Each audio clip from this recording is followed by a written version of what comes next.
अस्सलाम वालेकुम। Maths and NTS tricks में आपको खुशामदीद कहते हैं। ये जो पेपर हुआ था डीएम का 26/4/2025 को, तो उसमें इस तरह ये f6x² - 17x + 12 = 0 इस पेपर में क्लियर था। बाकी ये तरतीब से भी ये क्वेश्चंस आपके साथ शेयर करता हूँ। तो अगला एक क्वेश्चन ये भी इस वीडियो में होगा। The ratio between two number is 8:3 and their difference is 20, find the number. और इस तरह एक और दो क्वेश्चंस भी होंगे इस वीडियो में, बहुत ही इंपॉर्टेंट क्वेश्चंस हैं। तो ये क्वेश्चंस होंगे असल में इस पेपर में थोड़े से ये ब्लर थे। यहाँ पर भी इसको आप देख सकते हैं कि वही क्वेश्चंस हैं, 6x² - 17x + this और इस तरह द रेशो वाला।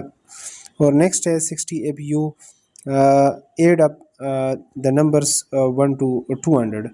तो ये क्वेश्चंस चलो मैं वहाँ से पेपर पर लिख लेता हूँ, डिटेल से इनको सॉल्व कर लेते हैं। यहाँ पर जो डीएम का जो टेस्ट हुआ है 27/4/2025 को, तो उसमें जो क्वेश्चंस आप देख चुके हैं, तो चलो उसको सॉल्व कर लेते हैं। If 6x² - 17x + 12 = 0 then the solution are.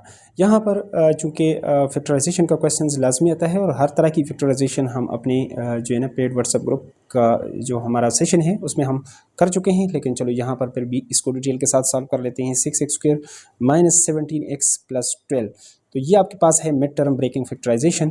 तो इसके लिए आप क्या कर सकते हैं, मिड टर्म को आपने कैसे ब्रेक करना है, फर्स्ट और लास्ट को मल्टीप्लाई करेंगे इसके प्रोडक्ट से, तो 12×6 = 72, 72x² आना चाहिए प्लस 70, और प्लस माइनस करें तो -17x, ये आपके पास ऐसा नंबर आना चाहिए। तो इसके लिए कौन सा नंबर आपके पास, तो 72 किस तरह आपने 72 को 8 में 72, तो इन दोनों को अगर आप प्लस कर लें तो 17 भी आ सकता है, और ये मल्टीप्लाई करें तो ये भी आ सकता है। दोनों कंडीशन जो है वो पूरे हो सकते हैं। इसको कहते हैं मिड टर्म ब्रेकिंग फैक्टराइजेशन।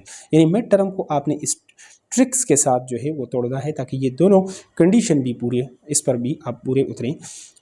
तो इसको अगर मैं इस तरह लिख लूँ कि -8x और यहाँ पर -9x लिखूँ प्लस 12, तो इसको आप देखेंगे माइनस माइनस प्लस, और ये 72 ऊपर वाला आ जाएगा, और सेम साइन प्लस होंगे लेकिन साइन माइनस का लगेगा, तो ये कंडीशन भी पूरा होगा। इन दोनों में से कॉमन लेना है, इन दोनों में से कॉमन लेंगे तो इसमें 2x आपके पास कॉमन है, तो 2 3 और x और 2 4। यहाँ पर माइनस को हम कॉमन ले लेते हैं 3, तो 3 3 9, 3x और 3 4 आपके पास 12, और साइन चूँकि माइनस आप इसको ले चुके हैं तो ये हमारे पास आ जाएगा। यहाँ से ये हमारे पास इस तरीके से हो जाएगा कि बाहर वालों को ऐड कर लेते हैं 2x - 3 और ये 3x यहाँ पर -4, लेकिन जगह थोड़ी सी कम छोड़ी है, तो चलो यहाँ पर मैं इस पेज पर इसको मज़ीद सॉल्व कर लेता हूँ। तो यहाँ पर इसको मैं दूसरे पेपर पर, छोटे पेपर पर लिख लूँ, दिस = 0 और दिस = 0, दोनों को 0 के इक्वल पुट कर लेते हैं। तो 3x - 4 = 0, 2x = -3 है, दूसरी तरफ ये हो जाएगा, और 2 पर आप डिवाइड करेंगे तो इधर से कैंसिल होगा, इधर आकर 3/2 बन जाएगा, और यहाँ पर 3x = 4 होगा तो x = 4/3 हो जाएगा, और ये आपने 3/2 और 4/3, तो 3/2 और 4/3 आपके पास मेरे ख़्याल में यहाँ पर ऑप्शन ए में ये आपके पास मौजूद है, तो यही हमारे पास क्या है, इसका करेक्ट आंसर है ये दोनों। नेक्स्ट क्वेश्चंस को सॉल्व कर लेते हैं।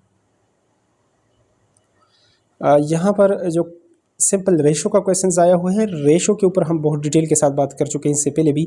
The ratio between two number is 8:3 and their difference is 20, find the number. तो लेट अगर आपके पास नंबर ना हो तो मैथमेटिक्स में हज़ार मसाइल का हल जो है वो ये है, क्या है वो x है, कि let the number equal to क्या है वो, लेट द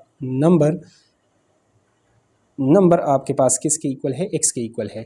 अगर ये आपके पास x के इक्वल है तो पहला नंबर अगर ये है, दूसरा नंबर ये है, तो पहला द फर्स्ट नंबर आपके पास, first and second numbers are, पहला क्या हो जाएगा, पहला आपके पास 8x हो जाएगा और दूसरा आपके पास क्या हो जाएगा, 3x हो जाएगा।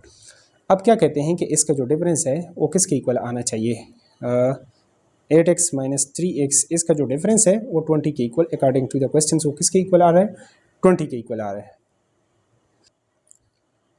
तो अगर ये 20 के इक्वल आ गया तो यहाँ पर तो ये हमारे पास अगर 8x से अगर आप निकालेंगे तो ये आपके पास 5x = 20, 5 पर दोनों तरफ डिवाइड करेंगे तो यहाँ पर 20/5 = 4, तो ये आपके पास x = वो नंबर तो आपके पास 4 आ गया, लेकिन फर्स्ट नंबर और second number find the numbers. अब अगर दोनों नंबर्स को निकालना है तो पहला नंबर 8x था, तो 8 को यहाँ पर 8 मल्टीप्लाई बाई 4 कर लेते हैं, तो ये आपके पास कितना आ जाएगा 32। और सेकंड नंबर 3x था, तो ये हमारे पास 3 मल्टीप्लाई बाई 4 ये 12 आ जाएगा। पहले आपके पास 32 और दूसरा आपके पास 12, ये आपके पास वो दो नंबर्स थे। अगर इस कंडीशन पर अगर इसको आपने चेक भी करना है तो ये इसको जस्टिफाई करेंगे। तो 32 एंड 12 ये आपके पास ऑप्शन ए में मौजूद है और यही हमारे पास इसके करेक्ट इसका आंसर है। नेक्स्ट वन को सॉल्व कर लेते हैं। तो अगला क्वेश्चन हमारे पास इस तरीके से था, बहुत ट्रिकी क्वेश्चन था। If you add up the numbers 1 to 100 consecutively, तरतीब के साथ 1 + 2 + 3 + 4 + so on अप टू 200, यानी 200 तक अगर एक से आप इसको जमा करें तो इस पर तो काफ़ी सारा टाइम आपका लगेगा। 1 + 2 + 3 + 4 ये करते करते ये तो कैलकुलेटर में भी इसके 5-10 मिनट लग जाएंगे, तो इतना टाइम तो नहीं होता। इसको शार्ट टाइम में आपने करना है तो फार्मूले से सम जो है इसका अगर आपने निकालना है 1, तो सम का जो फार्मूला होता है वो आपने समझना है। Sum equal to n × n यहाँ पर +1 डिवाइडेड बाई अगर 2 करें, इस फार्मूले पर अगर निकालें, टोटल नंबर आपके पास 200 है और 200 + 1 डिवाइडेड बाई 2, तो ये 201 हो जाएगा यहाँ से, और इसको 2 1 2 और ये आपके पास सिर्फ 100 हो जाएगा। तो 100 को आप कर लें, अब ये 200 कितना हो जाएगा 1, और 201 के साथ 2 ज़ीरो लगा दें तो 201, और ये आपके पास इससे ये आपके पास ये हो जाएगा 20,100, ये आपके पास बनता है इसका सोल्यूशन। तो ये आप देख सकते हैं कि ये कहाँ पर आपके पास मौजूद है ये सोल्यूशन। तो ये आप ये जो सोल्यूशन आप देख सकते हैं यहाँ पर, ये ऑप्शन बी में आपके पास मौजूद है और यही हमारे पास इसका क्या है करेक्ट आंसर है। तो मज़ीद ही ऐसे क्वेश्चंस के लिए अगर आप मैथ्स एंड एनटीएस ट्रिक्स पर नए हैं तो उसको आप इस चैनल को सब्सक्राइब कर सकते हैं, इसके जो है वो मेंबर बन सकते हैं। Thanks for watching.